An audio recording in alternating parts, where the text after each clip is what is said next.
क्या खेल है सर, ये बताइए? ये सारे के सारे इंडिया में आते हैं नॉर्थ ईस्ट में और वहाँ पे अपनी दाल गलाना शुरू करते हैं, लेकिन इंडियन एजेंसीज पुराने जमाने वाली एजेंसी नहीं है। देखिए, ये बंदा अगर व्हील चेयर पे चल रहा है तो गनीमत है कि वो व्हील चेयर पे एटलीस्ट बैठा हुआ तो है। शायद उसको स्ट्रेचर के ऊपर होना चाहिए था, जो उसने हरकतें करी है। देखिए, हर चीज़ की ना एक लार्जर स्ट्रेटेजिक पिक्चर होती है। ये सारे के सारे उसी चीज़ के आगे पीछे घूम रहे हैं। उसके सेंटर में ये बंदा था जिसकी बढ़िया मरम्मत हुई है और उस मरम्मत के बाद वो व्हीलचेयर के ऊपर उसकी परेड निकाली गई है। ये उन लोगों के लिए परेड है जो आगे ये सोच रहे हैं आके कि अगर आप इंडिया के खिलाफ कुछ करने की कोशिश करोगे तो अपने दिमाग में ये विजुअल्स डाल लेना। अब हमारी जो डॉक्ट्रिन है ना एक्चुअली चेंज हो रही है और जब ये डॉक्ट्रिन चेंज होगी तो लोग आने से कतराएंगे। लोग जंगल में भी आने से कतराएंगे और ऐसी एनजीओज जो सिर्फ भारत के खिलाफ, भारत के अहित का काम करती हैं, उस एनजीओज को भी कहीं ना कहीं सेटबैक लगेगा। एक अमेरिकी नागरिक जो अमेरिकी फौज का हिस्सा रहा, वो आदमी हमारे नॉर्थ ईस्ट में क्या कर रहा था? जो बैटलफील्ड है वो चेंज हो गया, ठीक है, उसके एक्टर्स चेंज हो गए। नेशनल सिक्योरिटी के लिए अब आपको हर जगह कहीं ना कहीं थोड़ी थोड़ी चुनौतियां मिलती रहेंगी, क्योंकि आज का समय ऐसा हो गया। And $21 million for voter turnout in India. What do we need to spend $21 million for voter turnout in India? तो ये जो देखिए, एफसीआरए कह रहे हैं, ये सारी चीजें एक दूसरे से जुड़ी हुई हैं और लोग बहुत बेचैन हो रहे हैं पूरे मामले पर। लोकल सपोर्ट को पैसा चाहिए तो वो पैसा आप दे नहीं पाओगे इजीली। जब इजी मनी नहीं मिलेगा तो आप क्या करोगे? आपका अपना जो सपोर्ट सिस्टम है धीरे धीरे पैरों के नीचे से खिसकना शुरू हो जाएगा। दर्शकों नमस्कार, आप देख रहे हैं डीएनपी इंडिया। मैं हूं प्रकाश ललित और हमारे साथ हैं लेफ्टिनेंट कर्नल विकास गुर्जर सर। सर बहुत बहुत शुक्रिया हमारे साथ जुड़ने के लिए। दर्शकों, थैंक यू हम अपनी जय हिंद प्रकाश जी। बातचीत में आगे बढ़ेंगे विकास सर के साथ, लेकिन उससे पहले ये विजुअल देखिए। ये जो आपके स्क्रीन पर ये विजुअल चल रहा है, ये मतलब अगर आप जो जासूसी दुनिया के उपन्यास होते हैं या आप वो जेम्स बॉन्ड की कहानियां या दुनिया में जो गुप्तचर एजेंसियां क्या कैसे काम करती हैं, जो सिक्योरिटी एजेंसीज हैं वो मैसेजिंग कैसे करती हैं, दो देशों के बीच इन एजेंसीज का क्या लेना देना है, वो कैसे कंडक्ट करते हैं, अगर आप इन सब के वो हैं मतलब इसमें दिलचस्पी है, तो ये वाला विजुअल जो आपको चौंका रहा होगा, हैरान कर रहा होगा, इसमें आप अपने अपने तरीके से कहानी पढ़ने की कोशिश कर सकते हैं। ये कोशिश कर सकते हैं कि अरे ये भारत कर रहा है, ये हम कर रहे हैं जो डोजियर देने के आदी हैं कि हमने तो डोजियर ही दिए हैं लोगों को आज तक।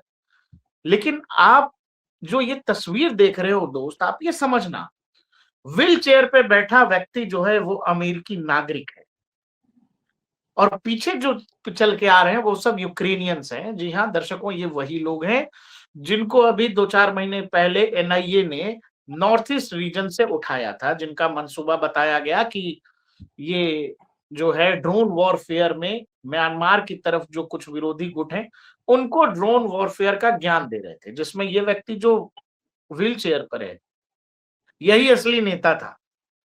नेताजी व्हील चेयर पर है, बाकी पब्लिक जो है मुंह छुपा रही है। और ये जानना जरूरी है कि नेताजी किसी जमाने में अमेरिकी फोर्स का हिस्सा हुआ करते थे। बाद में जो पब्लिक डोमेन में आ रहा है वो ये कि नेताजी ठेका लेके जगह जगह जाके लड़ाई करते थे। मतलब ये इंडिपेंडेंट लड़ाकू हैं, पैसा लेके भाड़े के लड़ाके हैं, पैसा लेके लड़ते हैं। विकास सर, मुझे ये जी, बताइए कि जब ये तस्वीर आप देखते हैं बतौर defence expert, farmer military man, जब आप ये देख रहे हैं तो आपको तो कोई उपन्यास, कोई गुप्तचर एजेंसी और ये सब की कहानी नहीं, आप लोग तो करते हो, ये सब तो खेल किया है आप लोगों ने। ये क्या खेल है सर, ये बताइए? बाकी लोग पैर पे चल रहे हैं, जो अमरीकी है उसी को, मतलब बेसिकली नेता था वो, वॉरियर, उसके एक से एक विजुअल्स हैं इंस्टा पे, जगह जगह लड़ रहा है वो, मोटरकेड वाहनों से घूम रहा है, खुली जीप में टहल रहा है। उस आदमी की ये हालत है कि हमको तो लग रहा है केवल हड्डी ही बची है, मांस तो दिख नहीं रहा शरीर में। जी सर। देखिए प्रकाश जी, नेशनल सिक्योरिटी में ना हमें किसी भी घटना को आइसोलेटेड तरीके से नहीं देखना चाहिए, सबसे पहले। दूसरा, कैपेबिलिटी और इंटेंट। इस बंदे की कैपेबिलिटी क्या थी और इसका इंटेंट क्या है, हमें वो चीज़ भी समझने की ज़रूरत है। देखिए होता क्या है, बांग्लादेश, म्यांमार और पाकिस्तान के जितने भी प्रॉक्सी जो इंफ्रास्ट्रक्चर है ना, वो सारा का सारा इसी तरह से काम करता हुआ आया है इंडिया के खिलाफ। देखिए ये कोई नई थ्रेट नहीं थी इंडिया के लिए। ये वैसे ही लोग हैं जैसा हमारे लिए ऑलरेडी कश्मीर में चल रहा था। जो पाकिस्तान ऑलरेडी अपना टेररिस्ट इंफ्रास्ट्रक्चर था, उसको लेके चल रहा था। अब एक बंदा आता है, ठीक है? वो यूएस नागरिक है, कुछ यूक्रेनियन थे 6, टोटल 7 लोग थे, 1 बंदा वो और 6 यूक्रेनियन। ये सारे के सारे इंडिया में आते हैं नॉर्थ ईस्ट में और वहाँ पे अपनी दाल गलाना शुरू करते हैं। लेकिन इंडियन एजेंसीज़ पुराने ज़माने वाली एजेंसी नहीं है। आज ये फ़ोर फ्रंट पे बिल्कुल फ्रंट फुट पे खेल रही है। और जब आप फ्रंट फुट पे खेलते हो ना, तो आप एक सिग्नल भी देने की कोशिश करते हो कि आप हमें पुराना भारत मत समझो। आप हमें पुराने लोगों की तरह मत समझो। जब ये बंदा पकड़ा गया था, तो उस वक़्त बड़ा हो-हल्ला हुआ था। ये बंदा drone warfare, tactical military man था प्रॉपर टाइप पहले और उसके आप देखोगे अभी आप बात ही कर रहे थे कि इसके बहुत सारे वीडियोज़ हैं, जिसमें आपको दिखेगा ये बंदा बिल्कुल माचो मैन की तरह काम कर रहा है, कभी कहीं उड़ रहा है, कभी हाँ, कहीं दौड़ रहा है, कभी कुछ कर रहा है, ठीक है? लेकिन जब ये हत्थे चढ़ता है एजेंसीज़ के, तो सबसे पहले ये सिग्नलिंग थी उन लोगों को जो भारत के उस पर्टिकुलर एरिये को बहुत ज़्यादा डिस्टर्ब करने की कोशिश कर रहे थे। अब बात आते हैं इस व्हील चेयर वाले दृश्य के ऊपर। देखिए, ये बंदा अगर व्हील चेयर पे चल रहा है तो गनीमत है कि वो व्हील चेयर पे एटलीस्ट बैठा हुआ तो है। शायद उसको स्ट्रेचर के ऊपर होना चाहिए था, जो उसने हरकतें करी है। स्ट्रेचर भी उसके लिए बहुत अच्छा होगा, लेकिन फिर भी भारत इतना अच्छा है कि उसको व्हील चेयर के ऊपर ले जाके उसकी परेड कराई है। और वो परेड किसके लिए कराई गई है?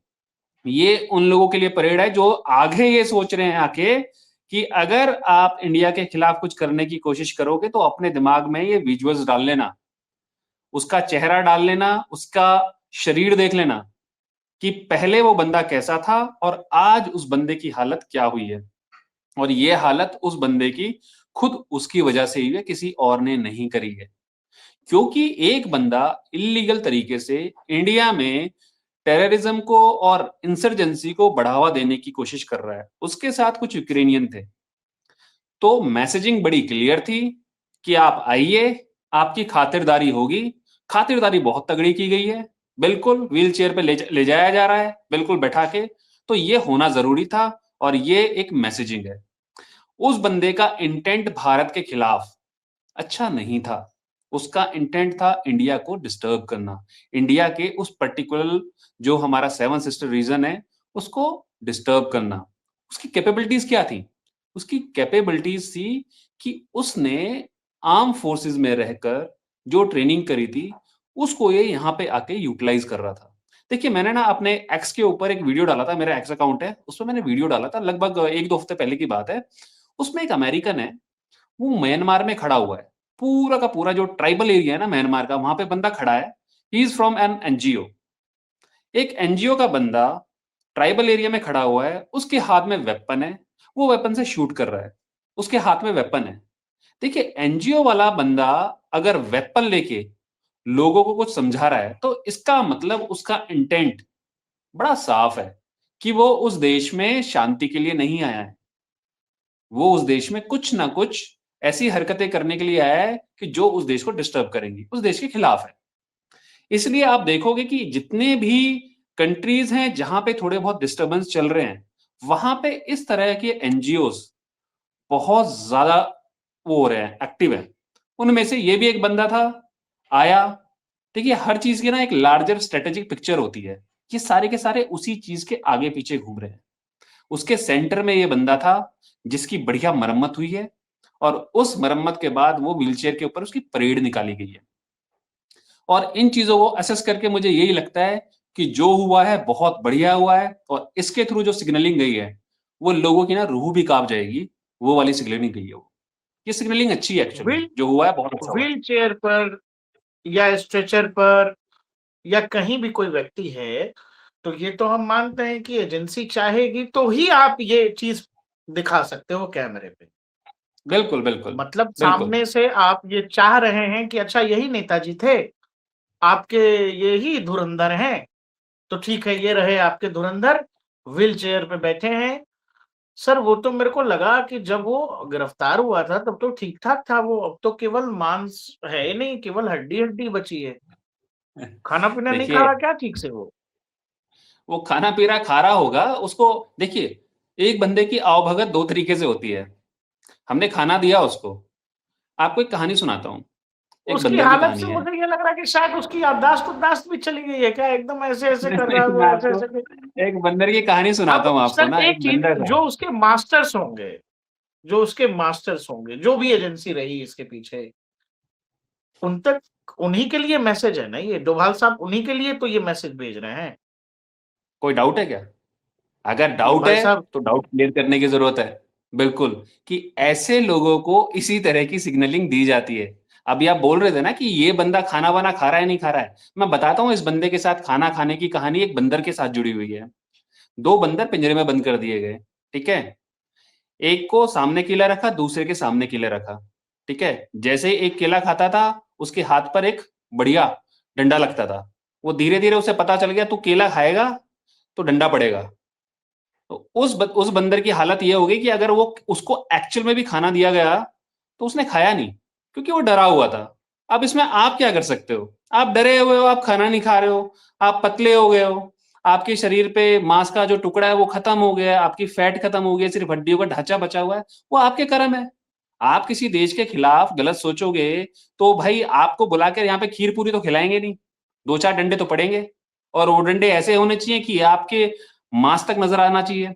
अब आपका मांस ही नहीं है आपके ऊपर, तो हम क्या करें? आपने खत्म कर लिया मांस, आपने केला खाया ही नहीं, तो आपकी गलती है ना ये। ये उस बंदे की गलती है कि वो ऐसी जगह पे आ गया जहां पर आज के टाइम में इंडिया किसी को भी बिल्कुल भी उसकी दाल गलने ही नहीं देगा। इंडिया सोचने ही नहीं देगा कि आप भारत के खिलाफ क्या सोच रहे हो। अगर आप भारत के खिलाफ सोचना शुरू कर रहे हो, तो आपकी सबसे बड़ी गलती ये है कि आप भारत के खिलाफ ही सोचना शुरू कर रहे हो। क्योंकि हमारी एजेंसीज़ आज फ़ोर फ्रंट पे खेल रही हैं, और अगर आप आओगे, तो आपकी आवभगत व्हीलचेयर के ऊपर बैठा के की जाएगी, आपकी परेड निकाली जाएगी, और जो आपके सगे-साथी आपके साथ घूम रहे हैं ना, वो आपके पीछे पिछलग्गू की तरह घूमेंगे। तो इस बंदे के साथ बिल्कुल सही हो रहा है, और डोभाल साहब ने जो किया है बहुत अच्छा किया है, और इस चीज़ की ज़रूरत थी। देखिए, डोभाल साहब ने मेरे ख्याल से ना हमारी जो इंटेलिजेंस एजेंसीज़ हैं उनके सोचने का तरीका थोड़ा-सा चेंज किया है। पहले इंटेलिजेंस एजेंसीज़ क्या सोचती होंगी कि यार अगर कोई बंदा है, कोई एजेंसी है, उसके साथ हमें मिलके काम करना है। क्योंकि कहीं न कहीं हमें उनकी ज़रूरत पड़ेगी, उन्हें हमारी ज़रूरत पड़ेगी। लेकिन अब माइंडसेट थोड़ा-सा चेंज हो गया है। क्योंकि जिस तरह से रेडिकलाइज़ेशन और एक्सट्रीमिज़्म हमारे यहाँ पर बढ़ा है, हमारे यहाँ पे लोगों ने बढ़ाया है, और जिस तरह से सस्पिशियस मूवमेंट हो रही हैं, हमारे इन पर्टिकुलर एरियाज़ में, ये एक इंटेलिजेंस इंडिकेटर था, और इसको समझने की ज़रूरत थी हमारी सिक्योरिटी एजेंसीज़ को। क्योंकि जो लोकल लॉ एंड ऑर्डर था ना वहाँ पर, उस चीज़ के साथ ये लोग खेल रहे थे। और जब ये लोग इस तरह की चीज़ों के साथ खेलेंगे, तो इनको मैसेजिंग बड़ी क्लियर देने की ज़रूरत थी, और डोभाल साहब ने बिल्कुल सही किया। अब हमारी जो डॉक्ट्रिन है ना एक्चुअल में चेंज हो रही है, और जब ये डॉक्ट्रिन चेंज होगी, तो लोग आने से कतराएँगे। लोग जंगल में भी आने से कतराएँगे, और ऐसी एनजीओज़ जो सिर्फ़ भारत के खिलाफ, भारत के अहित का काम करती हैं, उस एनजीओज़ को भी कहीं न कहीं सेटबैक लगेगा। और दूसरा जो एफसीआरए आया है, इस एफसीआरए ने एक्चुअल में इन एनजीओज़ की कमर तोड़ने का काम किया है, और इनको जो फैसिलिटेट करते थे नेटवर्क्स, उन नेटवर्क और उसके इकोसिस्टम के बीच में कहीं न कहीं इन्होंने एक लाइन ड्रॉ कर दी है। उस तरह की चीज़ें, जब इनके जो बोलते हैं ना फ्यूचर इन्फिल्ट्रेशन कॉरिडोर्स थे, उन कॉरिडोर्स को कहीं न कहीं अभी हमने खत्म करना शुरू कर दिया है। देखिए, ये एजेंसीज़ भारत के खिलाफ काम कर रही हैं, क्योंकि उनके अपने एजेंडाज़ उससे जुड़े हुए थे। उनका एक ब्रॉडर व्यू है। फ्यूचरिस्टिक व्यू उनका एक ही था कि उनको इस वाले एरिया को प्रॉपर हर तरह से कहीं न कहीं अंडर थ्रेट रखना था। और अंडर थ्रेट का मतलब है इसको अनस्टेबल रखना था, और अनस्टेबल करने के लिए ऐसे ही लोग आएँगे जिनकी फॉर्मल ट्रेनिंग है वो मिलिट्री की ट्रेनिंग है। ऐसा बंदा माचो मैन होगा, माचो मैन इसलिए होगा कि 4-5 लोग बरगलाए जाएँगे ना। जो 6 लोग साथ में आए हैं उसके वो कौन थे? वो बरगलाए हुए बंदे थे। आजा भाई देख, मैं माचो मैन हूँ, मैं तेरे को माचो मैन बनाता हूँ, आजा। तेरे वहाँ पे जो हो रहा है, हम अपने लोगों के लिए कुछ अच्छा करेंगे। तो इसलिए ये सारी चीज़ें हो रही थी, और ये मैसेजिंग बहुत अच्छी गई है। और भारत ने जो ये अपनी डॉक्ट्रिन चेंज करी है, ये बहुत त्वरित गति से करी है। और इस तरह की चीज़ें एक्चुअल में ना हमें आज से 10 साल पहले ही शुरू कर देनी चाहिए थी, लेकिन कोई बात नहीं, देर आए या दुरुस्त आए। बहुत ज़रूरी था और बिल्कुल सही सिग्नलिंग गई है। बहुत बढ़िया था ये। दर्शकों, एक चीज समझना, जब 2024 का लोकसभा चुनाव हो रहा था ना, तो प्रधानमंत्री ने कई बार रैलियों में, इंटरव्यू में ये कहा कि कुछ बाहरी शक्तियां जो हैं हमारे यहाँ के चुनाव को प्रभावित करने की कोशिश कर रही हैं। और उसमें एक नाम मैं बता देता हूं आपको, डोनाल्ड लू। डोनाल्ड लू जो है वो अमेरिका में माने जाते हैं कि रिजीम चेंज एक्सपर्ट है। वो जिस देश का दौरा करते हैं उस देश में रिजीम चेंज हो जाता है। वो शेख हसीना को जब देश छोड़ना पड़ा, उससे ठीक पहले डोनाल्ड लू की ढाका की कई यात्राएं हुई। शेख हसीना चली गई, लेकिन सर याद होगा आपको, शेख हसीना ने जाने से पहले ये कहा था, और ये पब्लिकली उन्होंने कहा कि भाई अमेरिका जो है मुझसे सेंट मार्टिन वो मांग रहा है, आइलैंड मांग रहा है, और वो लोग जो है भारत के नॉर्थ ईस्ट और म्यांमार के एक हिस्से को मिलाकर जो क्रिश्चियन आबादी है म्यांमार की, और जो नॉर्थ ईस्ट में क्रिश्चियन आबादी है उसको मिलाकर एक क्रिश्चियन कॉरिडोर और या एक नए क्रिश्चियन देश को बनाना चाहती है सीआईए। ये पब्लिकली बोल दिया शेख हसीना ने। शेख हसीना की हालत क्या हुई वो सबको पता है। ये बात आपको आई गई लग सकती है, लेकिन आप ये बताओ, एक अमेरिकी नागरिक जो अमेरिकी फौज का हिस्सा रहा, वो आदमी हमारे नॉर्थ ईस्ट में क्या कर रहा था? फिर हम लोग इस पर बिल्कुल। भी आते हैं। आप ये बताओ, बंगाल के चुनाव के नतीजों के तुरंत बाद अमेरिकी विदेश मंत्री कलकत्ता ही क्यों आता है? चलो ये भी आपको संयोग लग रहा, तो ये भी बताओ कि इससे पहले कौन सा विदेश मंत्री कलकत्ता गया था? जानते हो, हिलरी क्लिंटन गई थी 2012 में, तब जब पहली बार ममता बनर्जी चुन करके बतौर बंगाल की मुख्यमंत्री आई। ये सब आपको महज संयोग लग रहा है? तो आपको ये समझना पड़ेगा ढाका में जो कुछ हुआ, और ढाका के बाद जिस तरह से भारत को परेशान करने की कोशिश की गई, ढाका के जरिए परेशान करने की कोशिश की गई, जो अंतरिम वहां का मुखिया बैठा था मोहम्मद यूनिस, जो कुछ हो रहा था वो सब सिंक्रोनाइज्ड वे में अलग अलग स्तरों पर हो रहा था। और जब भारत ने का एनआईए ने जो एक्शन किया, और अब जो ये व्हील चेयर आपको दिख रहा है जिसका जिक्र सर भी कर रहे हैं, हम भी आपको बता रहे हैं, ये मैसेजिंग है, प्रॉपर मैसेजिंग। और यही कारण है कि ट्रंप साहब मोदी जी को फोन करके कहते हैं, बंगाल की बधाई भी देते हैं कि भाई सब बंगाल जीत के बधाई। अब बताओ, कल को डोनाल्ड ट्रंप कहीं जीत जाएंगे, वो कैलिफोर्निया में जीत जाएंगे या किसी और प्रांत में जीत जाएंगे, मोदी जी तो नहीं करेंगे वोट फोन करके, भाई साहब कैलिफोर्निया जीत गए, बहुत बहुत बधाई। प्रांतों की जीत का दो राष्ट्राध्यक्ष एक दूसरे को बधाई दे रहे हैं, मतलब लार्जर गेम है सर, ये तो बड़ा गेम है। और वो गेम है जो अब हम, जो आप कह रहे हैं कि हम फोर फ्रंट पर खेल रहे हैं, हमें अब इन चीजों की बहुत चिंता नहीं है। ठीक है भाई, जो जैसा मानता है उसको उसी हिसाब की दवाई दी जाएगी। देखिए प्रकाश जी, एक चीज बताता हूँ। आजकल क्या है ना, आजकल जो वॉर स्ट्रेटेजी है, नेचर ऑफ वॉर है, जो बैटल फील्ड है वो चेंज हो गई है। ठीक है, उसके एक्टर्स चेंज हो गए हैं। नेशनल सिक्योरिटी के लिए अब आपको हर जगह कहीं ना कहीं थोड़ी थोड़ी चुनौतियां मिलती रहेंगी, क्योंकि आज का समय ऐसा हो गया है। देखिए, फॉरेन फैसिलिटेशन जब से शुरू हो गया है, ये लोग आ रहे हैं, फॉरेन एनजीओज उनको बहुत ज्यादा हेल्प कर रहे हैं, तो आप कहीं ना कहीं एक तरह से जब लॉजिस्टिक नेटवर्क इन चीजों से जुड़ जाता है ना, इस तरह का, क्योंकि रीजन क्या है, जब ये लोग फॉरेन फंडिंग करेंगे तो उनका लॉजिस्टिक नेटवर्क है वो बहुत ज्यादा बड़ा हो जाता है, वो अब जिसे बोलते हैं ना मजबूत होना शुरू हो जाता है। दूसरा, ये लोग कर क्या रहे थे वहां पे, उनका काम था ट्रेनिंग। ये लोग ड्रोन ट्रेनिंग दे रहे थे ये लोग। तो यही तो हाइब्रिड थ्रेट होती है, कुछ अलग से थोड़ी है। यही लोग मिलकर हमारी जो बैटलफील्ड है ना, उसकी तस्वीर को चेंज कर रहे हैं, हमारी नेशनल सिक्योरिटी को थ्रेट कर रहे हैं। तो ऐसे लोगों को पकड़ा जाना बहुत इंपॉर्टेंट है। और ऐसे लोग जब इस कंडीशन में पकड़े जाते, और सबसे बड़ी बात ये थी कि ये लोग बिल्कुल रंगे हाथ पकड़े गए हैं। ऐसा नहीं है कि ये शांति से बैठे हुए थे। इन लोगों, इसलिए किसी भी वर्ल्ड की एजेंसी ने इन लोगों का साथ नहीं दिया, किसी ने कुछ भी नहीं बोला। सारे के सारे लोग आए और अपना मुंह बंद करके चुपचाप निकल गए। वरना एक अपना इनका फॉरेन सेक्रेटरी आता है, इनका विदेश मंत्री हमारे देश में आ रहा है, वो अपने देश के नागरिक के बारे में कुछ बोल नहीं रहा है, इसका मतलब कुछ ना कुछ तो दाल में काला था। वरना भाई तुम तो, एक तुम्हारा पायलट जब कहीं फंस जाता है तुम उसको निकालने के लिए चले जाते हो, तुम्हारे नागरिक कहीं पे अगर फंस गए तुम उनको निकालने के लिए चले जाते हो, तुम्हारा नागरिक जब अलकायदा ने एक तुम्हारा क्या बोलते हैं जर्नलिस्ट पकड़ लिया था तो तुमने उसके लिए पता नहीं क्या क्या कर दिया था। लेकिन आज जब इंडियन लैंड के ऊपर, भारत की भूमि के ऊपर एक बंदे को पकड़ा जाता है और इस तरह की चीजें होती हैं, तो कहीं ना कहीं तुम्हारे मुंह में दही जमी हुई है। तो वो दही जमने का रीजन है, तुम्हें पता है कि वो बंदा क्या कर रहा था, तुम्हें ये भी पता है कि उस बंदे को किसने भेजा है, उस बंदे के साथ जो 6 बंदे आए हैं वो क्या कर रहे हैं। देखिए, इंडिया में अगर इस तरह की चीजें आके कोई कर रहा है तो that's a act of terror. वो लोग टेररिस्ट से कम नहीं है, क्योंकि हमारे यहाँ की जो पूरी जिसे बोलते हैं ना सामाजिक ताना बाना, उसके ऊपर ये लोग वार कर रहे थे। अगर मणिपुर में हमारे यहाँ पर ऑलरेडी थोड़ी सी सिचुएशन टेंस है, उसके अंदर आप आग में घी का काम करोगे, जो वहां के ट्राइबल कम्युनिटीज हैं, जो वहां के शहर के अंदर लोग रह रहे हैं, जब आप उनको आपस में लड़वाने का काम कर रहे हो, आप उनको ड्रोन ट्रेनिंग दे रहे हो, आप उनके लॉजिस्टिक नेटवर्क को और ज्यादा रोबस्ट करने की कोशिश कर रहे हो, तो ये क्या है? It's a hybrid threat. If it's a hybrid threat, that means you have some ill intentions for India.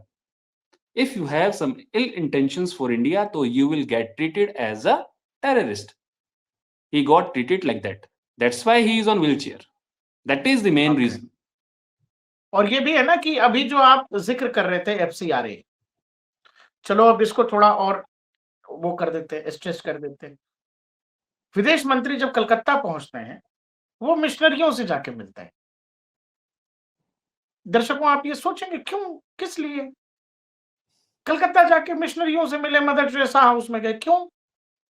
Mother Teresa जो एक चेहरा है दयालु, ममता पूर्ण मातृत्व का, उसके पीछे क्या खेल है असल वो सबको पता है।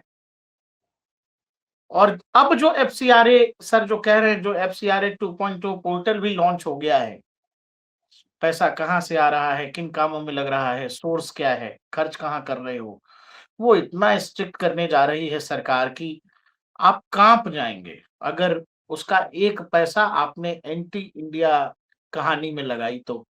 सरकार एक एक पैसे का हिसाब रखेगी। लोग यहां भी चिल्ला रहे हैं, कह रहे भाई साहब ऐसा कैसे कर रहे हैं। लोगों ने लेटर लिख दिया प्रधानमंत्री को कि ना ना इसको तुरंत रोकिए। और एफसीआरए से होना क्या है भाई, फॉरेन विदेशों से जो पैसा आएगा उसका सरकार हिसाब मांग रही है, इसमें बुराई क्या है। लेकिन वो ये चाहते ही नहीं कि वो हिसाब दिया जाए, सरकार कह रही कि हिसाब देना पड़ेगा। दुनिया के, आप यकीन करेंगे कि दुनिया के कई देशों का जबरदस्त, खासकर वो देश जो ईसाई देश हैं, उनका जबरदस्त दबाव होगा भारत सरकार के ऊपर कि किसी भी तरह से इस बिल को रोका जाए। ये इतना बड़ा होने जा रहा है। अभी दर्शकों एक बाइट सुनिए डोनाल्ड ट्रंप साहब की। And $21 million for voter turnout in India. What do we need to spend $21 million for voter turnout in India? Wow, $21 million. I guess they were trying to get somebody else elected. Wow, we ought to tell the Indian government, because when we hear that Russia spent about $2 in our country, it was a big deal, right? They took some internet ads for $2,000. This is a total breakthrough. $21 million for India elections. दर्शकों, आप ये समझिए कि जब Trump चुन करके आए तो उन्होंने खुद घोषणा की कि भारत में इतना पैसा खर्च हुआ, मैंने अब वो पैसा देना रोक दिया। अब सवाल है कि वो पैसा भारत के चुनावों में अमेरिका क्यों खर्च कर रहा है? यूएस एड के थ्रू भेजा जा रहा है। यूएस एड क्या है वो जाके बवाल देख लीजिएगा। एलन मस्क ने बहुत हुआ हल्ला मचाया था उस समय। हाँ विकास सर, तो ये जो एफसीआरए कह रहे हैं, ये सारी चीजें एक दूसरे से जुड़ी हुई हैं और लोग बहुत बेचैन हो रहे हैं पूरे मामले पर कि डेमोक्रेसी खतरे में डाल रहे हैं आप। बिल्कुल बिल्कुल, मैं ना आपको इस चीज के साथ साथ पाकिस्तान की तरफ थोड़ा सा लेके जाने की कोशिश करूंगा, क्योंकि कहीं ना कहीं ये चीजें वहां से जुड़ी हुई है। देखिए, पाकिस्तान ने सारी जिंदगी भारत के खिलाफ अपनी एक सिक्योरिटी डॉक्ट्रिन अपनाई थी, वो थी प्रॉक्सी वॉरफेयर। और प्रॉक्सी वॉरफेयर में प्रॉक्सी इंफ्रास्ट्रक्चर, और जब इस तरह की चीजें आप करते हो तो ये सारी की सारी चीजें फ्रंट लाइन पे नहीं होती है, ठीक है। इसमें डिनाइबिलिटी आपके पास बड़े आराम से, कि आप बड़े आराम से मना कर सकते हैं, यार ये मैंने नहीं किया, मुझे नहीं पता कौन है, I don't know who is he, और किसने किया, मेरा इससे कोई लेना देना नहीं है। अब कहानी आती है यहां पर। देखिए, प्रॉक्सी वॉरफेयर जो है ना, उसमें आप कुछ भी कर सकते हो, कुछ भी बोल सकते हो और कुछ भी करवा सकते हो। लेकिन आपके पास एक सबसे बड़ा हथियार होता है डिनायबिलिटी। अब भारत में एफसीआरए भारत ने लागू किया। अभी कौन इसका विरोध कर रहे हैं? आप ये देखो, जो पर्दे के पीछे बैठे लोग हैं, वो वही लोग हैं जो इस तरह के काम कर रहे थे। ठीक है? उनको इससे स्ट्रैटेजिक बेनिफिट मिल रहा था। लेकिन अब वो स्ट्रैटेजिक बेनिफिट कहाँ गया? क्योंकि एफसीआरए आ गया। अब आपका जो प्रॉक्सी वॉरफेयर है, उसके लिए जो फंडिंग है, वो फंडिंग अब खत्म होगी। अगर वो फंडिंग रुकेगी तो आपका लॉजिस्टिक जो नेटवर्क है, वो कहीं न कहीं डिस्टर्ब होगा। अगर वो डिस्टर्ब होगा तो आप कहाँ जाओगे? आप ऐसे बंदे, जो ये बंदा व्हीलचेयर पे बैठा हुआ है, यूक्रेनियन बंदे कहाँ से लेके आओगे? कहाँ से उनको पैसा दोगे? उनको जब हथियार चाहिए होंगे तो हथियार कहाँ से आएँगे? उनको ड्रोन चाहिए तो वो कहाँ से आएँगे? उस तरह की सारी चीज़ें धीरे-धीरे खत्म हो जाएँगी। पाकिस्तान ने दुनिया को प्रॉक्सी वॉरफेयर का नया तरीका सिखाया था और उसको लोग अपनाने लगे थे अपने फायदे के लिए। लेकिन एफसीआरए एक ऐसी चीज़ है जिसने पूरे के पूरे प्रॉक्सी नेटवर्क की कमर तोड़ दी। और अब मैं पहले ही बोल चुका हूँ, ये जो फ्रंट फुट पे खेलना है ना, अब ये और एग्रेसिव होने वाला है। उसका रीज़न है कि अभी आपने उनके सोर्सेज़ को बंद कर दिया है, from where they were getting money. अगर उनके हुँ, सोर्सेज़ बंद होंगे तो पहले तो उनके अंदर खलबली होगी। बिकॉज़ आप क्या करते पैनिक हो? होंगे वो, आप हाँ। बिल्कुल, आप एक बंदे को हमेशा क्या करते हो? उसको पैसा देते हो तब उससे काम कराते हो। आपको लोकल सपोर्ट कैसे चाहिए? पैसे के नाम पे आपको लोकल सपोर्ट मिलेगी। जब लोकल सपोर्ट को पैसा चाहिए तो वो पैसा आप दे नहीं पाओगे ईज़िली। जब ईज़ी मनी नहीं मिलेगा तो आप क्या करोगे? आपका अपना जो सपोर्ट सिस्टम है धीरे-धीरे पैरों के नीचे से खिसकना शुरू हो जाएगा। आपकी ज़मीन नीचे से खिसकनी शुरू हो जाएगी। ये एफसीआरए बहुत बड़ा वो है, एक तरह से कदम है इंडिया का। ये कदम बहुत बड़े प्रॉक्सी टेररिस्ट नेटवर्क की कमर तोड़ने वाला है। देखिए, हमेशा एक चीज़ ध्यान रखिएगा, कभी भी जब आप एक डॉक्ट्रिन को अपनाते हो, वो डॉक्ट्रिन का फ़ायदा कभी भी आपको इमीडिएटली नहीं मिलता है। पाकिस्तान ने प्रॉक्सी जो डॉक्ट्रिन अपनाई थी, प्रॉक्सी वॉरफेयर की डॉक्ट्रिन अपनाई थी, that was after 1971 when they have realised कि हम इंडिया से डायरेक्ट वॉर में नहीं जीत सकते और उसका असर हमारे पास कब आया? 1990s में, मेन।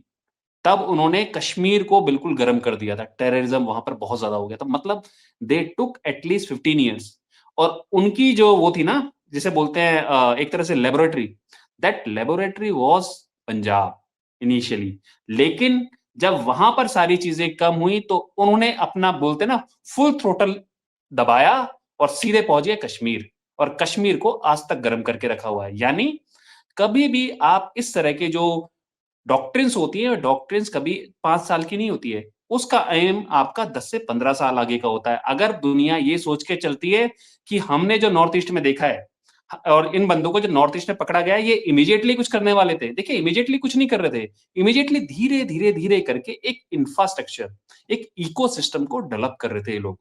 और उस इकोसिस्टम को अगर इंडिया ने आज ही खत्म किया है, तो इसका असर धीरे-धीरे आपको दिखना शुरू होगा। वरना यही लोग अगर कहीं सक्सेसफुल हो जाते, तो आज से 10-15 साल बाद आपको पूरा नॉर्थ ईस्ट रीजन सँभालना भारी हो जाता। तो ये एफसीआरए हुँ, एक्चुअल में बहुत बड़ा कानून है। इसीलिए हर जगह वर्ल्ड में, हर जगह इसके लिए खलबली मची हुई है। लोगों के पैरों के नीचे से ज़मीन इसीलिए निकली हुई है। इसलिए इसका घोर विरोध हो रहा है, क्योंकि आपका पूरा का पूरा पैसा खत्म हो रहा है। आप कैसे इन लोगों को पैसा दोगे? आपका नेटवर्क खत्म हो रहा है, आपका लॉजिस्टिक हब खत्म हो जाएँगे, ठीक है? एक वॉर को सस्टेन करने के लिए सबसे बड़ा काम होता है लॉजिस्टिक्स का। अगर आपके पास लॉजिस्टिक्स नहीं होंगी, तो आप वॉर को सस्टेन नहीं कर पाओगे। अगर आपको प्रॉक्सी वॉर को भी सस्टेन करना है, देखिए आप ये देखो ना, एक टेररिस्ट जब भी आता है, वो क्या करता है? एक टेररिस्ट हमेशा अपने साथ कम से कम 50 से 100 के आसपास कारतूस उसके पास होंगे, ठीक है? इतने कार्ट्रिजेस उसके पास होंगे। उसके अलावा उसके पास 10 से 15 मिनिमम हैंड ग्रेनेड्स होंगे। खाना उसके पास कम से कम ड्राई फ्रूट्स यानी ड्राई राशन, जो कि कम से कम 15 से 20 दिन के लिए उसके लिए सफाइस हो। समझ रहे हो आप? अपना स्मॉल लॉजिस्टिक्स जो उसका एम है, उसको वो अपने साथ लेके चल रहा है। उसे पता है उसे क्या करना है, उसका एम क्या है, उसको क्या काम करना है, वो सारी चीज़ों का लॉजिस्टिक अपने साथ लेके चल रहा है। अब इसको बड़े व्यू में देखिए आप। नॉर्थ ईस्ट रीजन जो कि एक बहुत बड़ा इलाका है, वो एक तरफ म्यांमार है, एक तरफ बांग्लादेश है और भारत एक नैरो पैसेज जुड़ा हुआ है। वो जो नैरो पैसेज है ना, ये थ्रेट उस तरफ था और उस नैरो पैसेज के साथ-साथ बांग्लादेश का एक नैरो पैसेज बनता है इंडिया की तरफ, चिटगांव, जो बीच में बनता है बिल्कुल त्रिपुरा के पास। उस वाले पूरे एरिये को ये अपने गिरफ्त में लेके रखना चाहते थे कि जब इनको जहां से जरूरत हो, उस तरह का लॉजिस्टिक्स देखिए, लॉजिस्टिक्स आपको सस्टेन करने के लिए लॉजिस्टिक हब बनाने पड़ते हैं। अभी आप और हम एक डिस्कस कर रहे थे उसके बारे में कि बांग्लादेश में टेररिस्ट इंफ्रास्ट्रक्चर बहुत तेजी से डेवलप हो रहा है और इंडियन बॉर्डर्स के पास हो रहा है। देखिए, इसकी कोई हमारे पास पुख्ता खबर नहीं है। ठीक है, लोग बातें करना शुरू कर रहे हैं। इसका मतलब देखिए, बातें कहां पे होती है? जहां पे थोड़ा सा धुआं होगा। धुआं कहां होगा? जहां थोड़ी सी आग होगी। इसका मतलब कुछ ना कुछ तो हो रहा है। अगर कुछ ना कुछ हो रहा है तो इसका मतलब जो इनका इंडिया के अंदर लॉजिस्टिक था, लॉजिस्टिक हब्स थे, इंडिया ने उनको खत्म करना शुरू कर दिया। देखिए, ये पिक्चर मैं आपको समझा रहा हूं अभी। जब एफसीआरए आएगा, प्रॉपरली लागू होगा, तो इनके लॉजिस्टिक्स हब्स के ऊपर सबसे पहले नुकसान होगा। वहां पर कुछ नहीं मिलने वाला इनको, वहां से पैसा नहीं मिलेगा इनको। तो इनको कहीं ऐसी जगह चाहिए जहां उनका इकोसिस्टम अभी बढ़ रहा है। अभी उनके बोलते ना, गुड बुक्स में कौन है? बांग्लादेश है।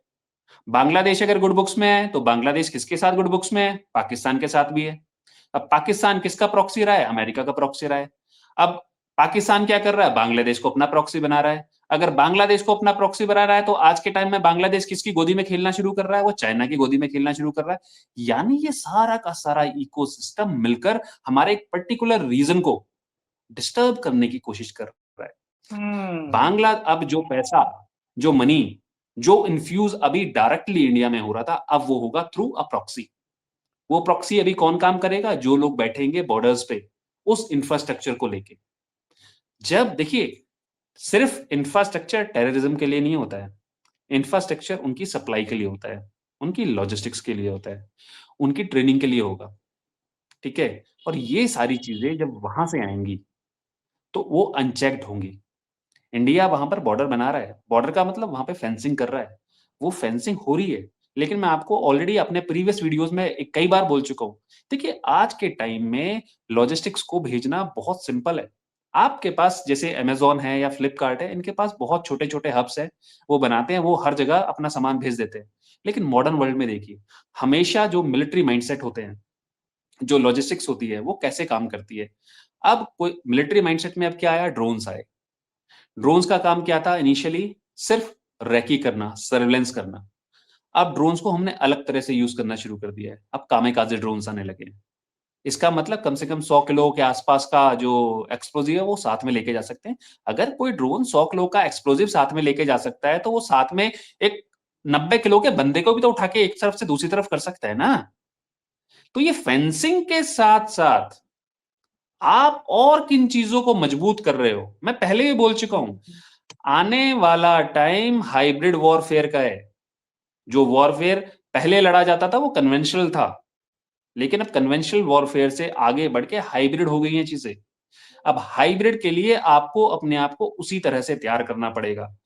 ये लोग, अगर हमने एफसीआरए के ऊपर फंदा कसा है तो एफसीआरए के साथ-साथ हमने अपने बॉर्डर्स पर चौकसी को और ज्यादा मजबूत करना पड़ेगा और उसमें एयर थ्रेट्स को और ज्यादा मजबूत करना पड़ेगा। हमारे पास जो अभी बहुत सारी कंपनीज हैं जो ड्रोन्स लेके आ रही है, उन ड्रोन्स से जो सर्विलेंस हो रहा है और ड्रोन्स को हम वहीं पे किल चेन बना रहे हैं, तो वो किल चेन अभी हमें बनाने की जरूरत है, वरना तो कहीं ना कहीं हम पिछड़ जाएंगे। बहुत अच्छा है एफसीआरए, नो डाउट।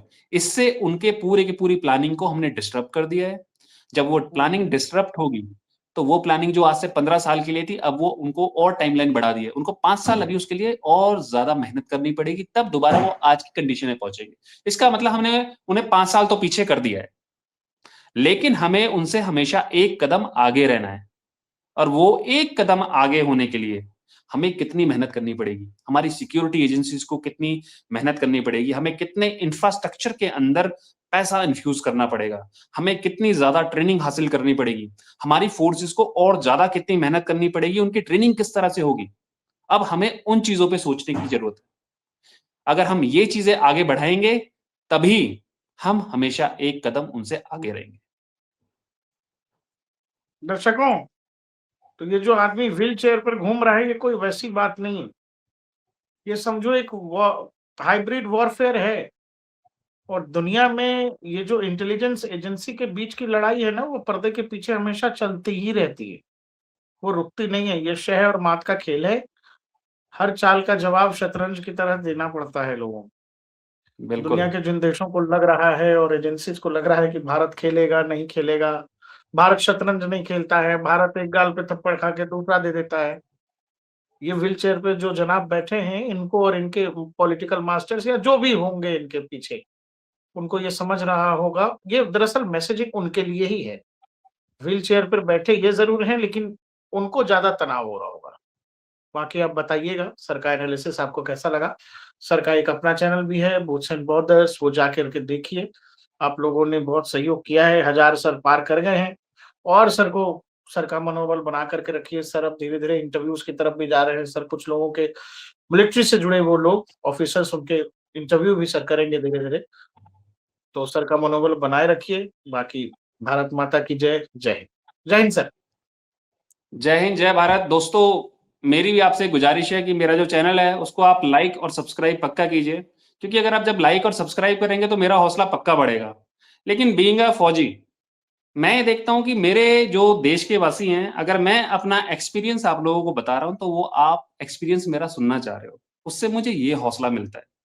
मुझे ये बात समझ में आती है कि हाँ, आपको मेरी बातें समझ में आ रही है। देखिए, मैं अपनी बातों को हमेशा बहुत ही संजीदा तरीके से, बहुत सिंपल करके समझाने की कोशिश कर सकता हूँ।